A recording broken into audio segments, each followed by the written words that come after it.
Recently I travelled from Surrey to Belfast in Northern Ireland to hold a special event on Saturday the 1st of May. Geeksvana and Drone Masterclass collaborated to bring you International Drone Day. 4 live streams in one day with guests, prizes and more. This included the broadcasting of my GVC flight assessment, uncut and under the scrutiny of an examiner. Coming up are the highlights from my test.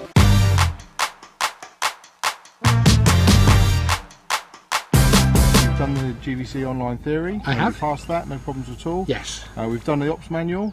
Indeed. We've assessed that, we've had a look at that, and we're going to be using to assess you against that during the flight, looking at your checklist. So okay. I've gone through that manual with you already this morning. So, way of introduction, you probably know me as Andy Hamilton. So part of Drone Masterclass, I'm going to be your assessor today.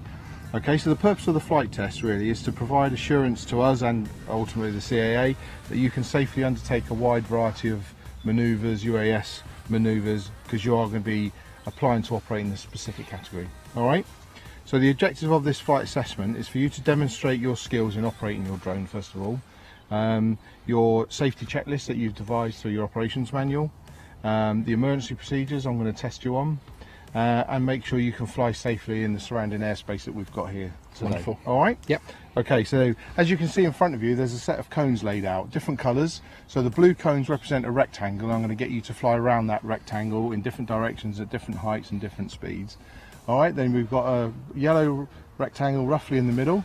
That's going to be the centre point where I'm going to ask you to fly to and hover over so we can see your precision on flying and hovering over a point. And we've got 2 green cones on the outer side, and that's going to be the extent of a figure of 8. So a figure of 8 will focus on the centre cone, the yellow one, and it will stay within basically the rectangle and the green cones. Excellent. Okay? No problem. Okay, so that's basically that, and there'll be a short scenario that I'll conjure up, and just to test your skills and get you to do something which is meaningful. So just to let you know a little bit about the assessment. So obviously I'm going to give you some instructions of where to fly, what height, what speed. So I'm really looking at your control on how you're controlling your drone. Okay, and how you're using the different pitch, roll and yaw to maneuver your drone rather than just keep doing it the long way around. Yes. All right, so I'm going to be focusing mainly on how you're controlling it. We know you've passed the theory, so you understand the theory side of it. Yes. So I'll just be watching you how you operate your drone. So there is a criteria for passing the assessment. Obviously, there's bits if things go wrong, unfortunately, as they do. It is an assessment at the end of the day. Indeed. So there are things called minor errors, and these are set out by the CAA and CAP 722B, so it's easy to follow.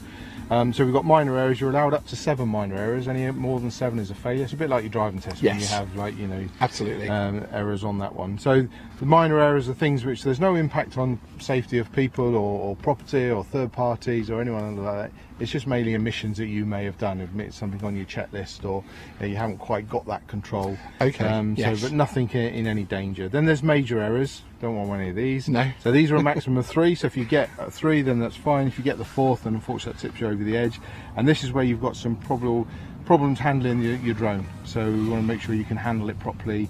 So if you do get yourself into a situation, you're able to know which way to move the drone. Okay. And that's just understanding how you coordinate with your hands and fingers and levers.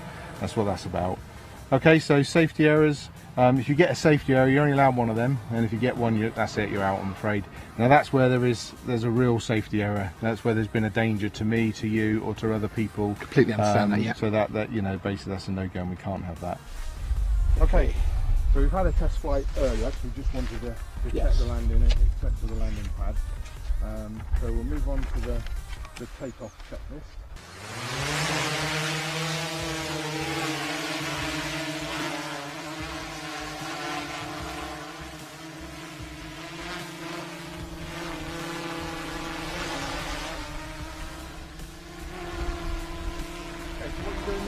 I'm just basically making sure that I'm getting what I would expect from the stick, from both sticks in terms of control, and obviously yaw as well. Everything's working there, quick spin around, make sure the nav lights are still okay, And again, if something was untoward, not working properly, or how you would expect what you do. I would land straight away, even if it wasn't sounding perfect. If you want to if you can just go up to 40 metres, and you could go over to the yellow cone in the middle. I think just so I can see how you're positioning yourself over the cone. Obviously you can use your camera if you need to point downwards. Thank you.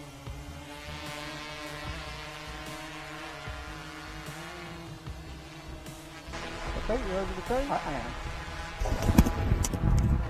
Okay, let's have a quick look over your shoulder.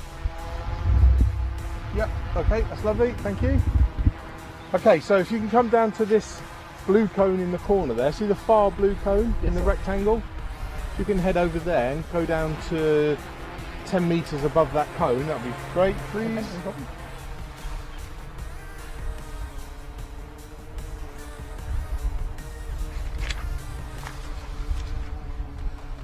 Okay. Yeah, that's at 10. Okay, so if you just turn the drone round, you see the next blue cone? Yes. So if you can turn the drone round so it's facing that blue cone. Yes, sir. And then if you then fly to that blue cone, Okay. and get up to 20 metres when you get to that blue cone, please. As I'm going there? Yeah, as you're going along. Again, this is testing your multi-control. Yeah, multi-controls, like are you driving forward and climbing. Okay. Yeah, so you're over the cone. Yes, I have it on the screen. Okay, so again, if you then turn around and come to this next blue cone. Okay, same height. Yeah, so this is this one, that one over there.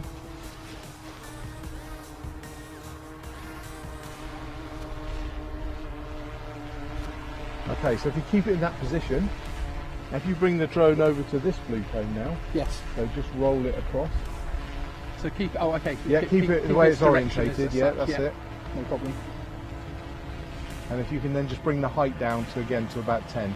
Okay, so don't forget while you're doing the manoeuvre, I know you're concentrating, but also keep an eye out just of the airspace around you. Yes, indeed. You have been looking, I know you're concentrating, but just make sure you keep an eye out. Yeah, that's fine. So if you want to put it in ATI mode for me, if you're happy. Okay. Yeah, I'm happy. And then what we'll do is if we do the same, go down to that other blue cone in the corner there. Okay. You can either go sideways or you can turn it round, whatever you wish. Turn around a little bit, Yeah. a little bit of height if you don't mind. Yeah. Just the undulation, just keeping. Yeah, that's a good point. So again, once you're up to that cone over there, if you get to 30 metres when you're up to the blue cone. Okay. And then hold it over the blue cone, so I know you're in ATI mode now. Yes. So the idea here is just keep the speed down. Yes. Okay. And whenever you're ready.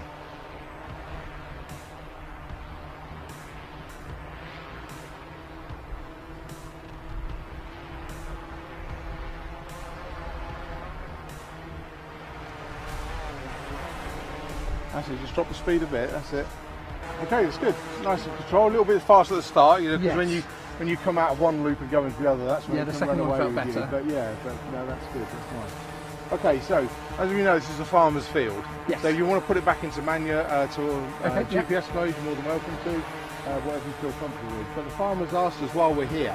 He's got a few problems with animals getting outside the fence. So if you could go down along this hedgerow for me. Yep. And then when you get to the the next hedgerow, it goes up there to the gate. Okay. If you can basically go along there, I'm really after to see what's on the other side of that. Other side of the hedgerow. Yeah, just the other side of the hedgerow he's asked us to have a look at.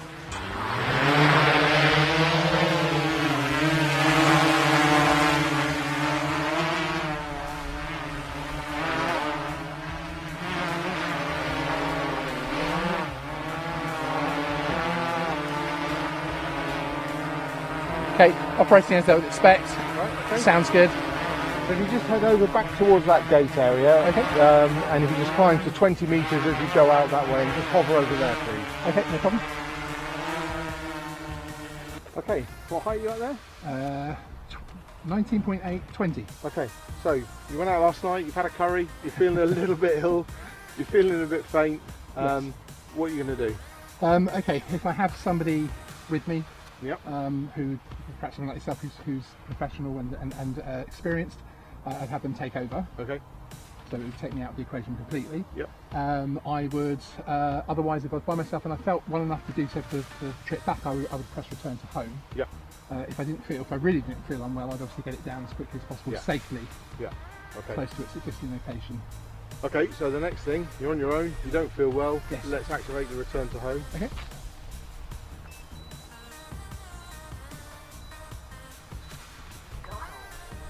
Okay, the controller's confirmed it verbally and on screen. Okay, so finally we've got Farmer Giles has now come in. He's running into the field. Yes. What are you going to do? He's running towards that yellow cone. Okay. What are you going to do? So running towards that yellow cone, I'm going to move the drone over that way. How far away from him? To keep 50 metres, at least 50 metres away from him.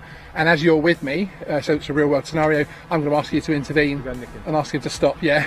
Okay, well done. That was good. It was a good demonstration of your control. You can control the aircraft. We did some obviously turns in ATI mode. We did the figure of 8 in ATI mode, and we did going around the cones in ATI mode, and we did a roll and the yaw round. Yes. So that was fine. A couple of bits just to start with, which I know is going to be nerves and just control, especially some of the one of the figure of 8s. Yes, the first figure of 8, definitely. That's what happens. Then we did that, which was fine.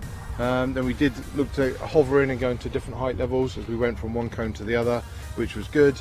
We went through a couple of the emergency scenarios. So we did the LiPo battery, the aircraft incursion, the person walking in, and we did the actual return to home, and we showed that the aircraft actually come back, and it actually did near enough come back over the top. That was very good, wasn't it? And normally we'd let you continue that, but with the long grass here, it's just not worth it. And then we did the scenario of looking alongside, a little bit false, I know, but it's a real world example. Canvas here, it's something to do. So. Yeah.